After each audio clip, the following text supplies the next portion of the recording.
Do I want to be in front of her if she's not qualified yet? But does the professional want to be in front of someone that's not qualified? Right? Okay, so now we've got a system. Qualified. The right questions. A little bit of my story. What is this? What is my? Why does she care what I went through in my life?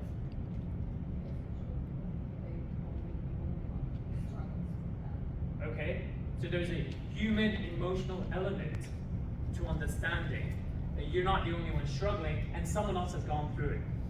Now she could say, well, you're a male, I have different goals. You have a different brain, different personality, I'm a female. I can say, here are 185 women that I've helped over the past 21 years. They've all went through similar problems. What's your problem? Parenting, busy professional, don't know what you're doing, what kind of workout, okay. You went through here, you went through this person went through here, this person went through here, this person went through here. Why don't we do an assessment if you're interested in fixing your problem, and I will diagnose your problem and I will tell you what we need to do. I've further established my credibility. Does that make sense? So now we're going to go down the bullet point, right? So one of the things that we go through when you go down the list, as for you guys, there aren't any life coaches here, are there? It's just personal training. You're a life coach? Okay. So I'll touch on life coaching too a little bit. Is we have to constantly go through what industry challenge presents.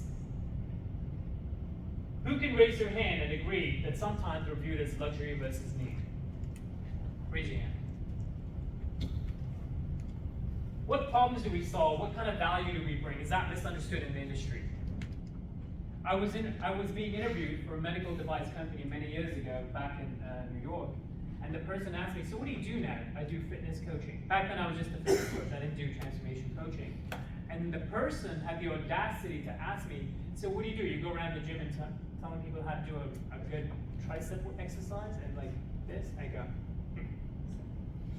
well, exactly, a little bit more than that. And I have to go into my little explanation because I'm very passionate about what I do. I told them, I help people uncover their BS and help them get results. That's what I do. And the guy was stunned, right? Okay, inconsistency. Who goes through sales or revenue inconsistency depending on what month they are in or what part of the year they're in the business? This is something I've noticed for 21 years of being in the industry. A lot of people go through this. And why is that? I'm going to touch on that because we're going to talk about good economy and struggling economy. I just talked about the profession is misunderstood. So what do you guys do? We're personal trainers. Oh, kickbacks, knee high, burpees, jumping jacks. That's what you do? Yeah? No, I do musculoskeletal transformation for busy housewives that are professionals. I basically take fat loss off them, build a muscle tone, educate them what it's about, what it's like, and what it's going to require for them to transform their body. But unfortunately, in order for you to transform your body, you have to transform your thought process. And unfortunately, most people don't know their own thought process or their blind spots. So I have to turn my life coaching hat on, talk to them for an hour, figure out what it is that they're doing wrong, and then go through a whole psych evaluation. Oh, crap, no. I don't want to be judged, misunderstood, evaluated. I'm going to the guy that just teaches me jumping jacks. Okay, so these are like one scenario that we all go through. But the issue in your mindset, your lifestyle is changing your body will be actually an easier task. Does that make sense, Mary? Jessica? Priya? Now you're talking to someone who can understand your language, which basically moves me to the next point. I train a lot of housewives, busy women, busy female professionals. That's the bulk of my coaching business. I also train men on a different product. I'll talk about that a little bit later. At this point, you've spoken a language that your audience understands. I will not talk to them about flexion extension. I will not talk to them about hip hinge. I will not talk to them about protraction, retraction, because that's not a language they understand. So the more I can speak the average consumer, our client, the better I am at making an impact. Does everyone agree to that? Okay. Now, once we get a mastery on understanding what the industry presents as a challenge to us, we'll have a better understanding in wording that conversation, right? Okay. Everyone with me so far? Yeah? Okay. Okay, let's talk about a booming economy and a bad economy, or a struggling economy. So, sales in a booming economy basically is backed by a larger amount of disposable income, okay? So people will be thinking less, maybe once or twice in order for them to go buy a car. Everyone does well in real estate. Let's buy a condo. Toronto is always gonna do well. You know what? It's a booming economy. I just got that pay raise. We already booked that vacation to Turks and Caicos. Let's go and get in shape and hire a personal trainer for 2 months, get in shape, feel a little bit better about our bodies, and go on vacation. Okay? Now, how does that change when you do sales in a struggling economy? Does anyone know? Can anyone answer that? Share your challenge. How's a struggling economy different? Less disposable income. Disposable income.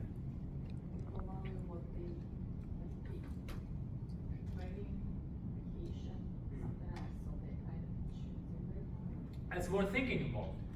Choices are tougher, which means your job is tougher. And how do you make your job a little bit easier? Anyone? Niche market. Good answer, okay?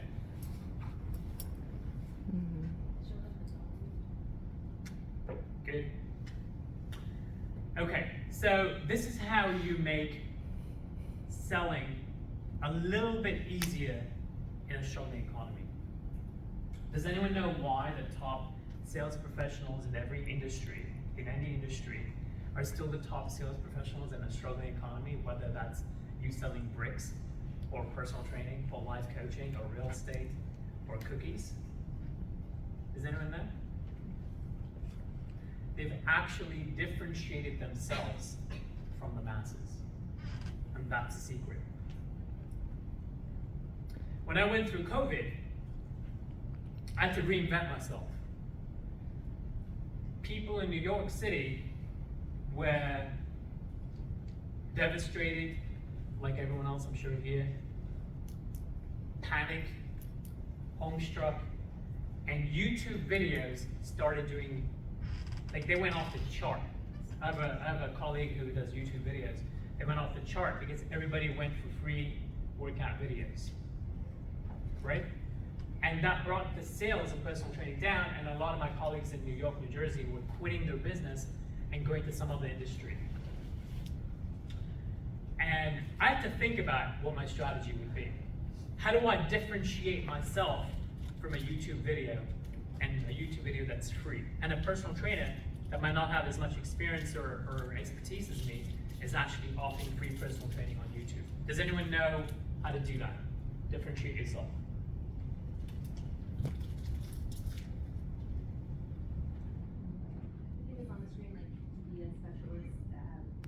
Oh, you read that part? Okay. Can I hide it? Okay, so in today's economy, the industry is changing. So you have to be marketing yourself as a specialist.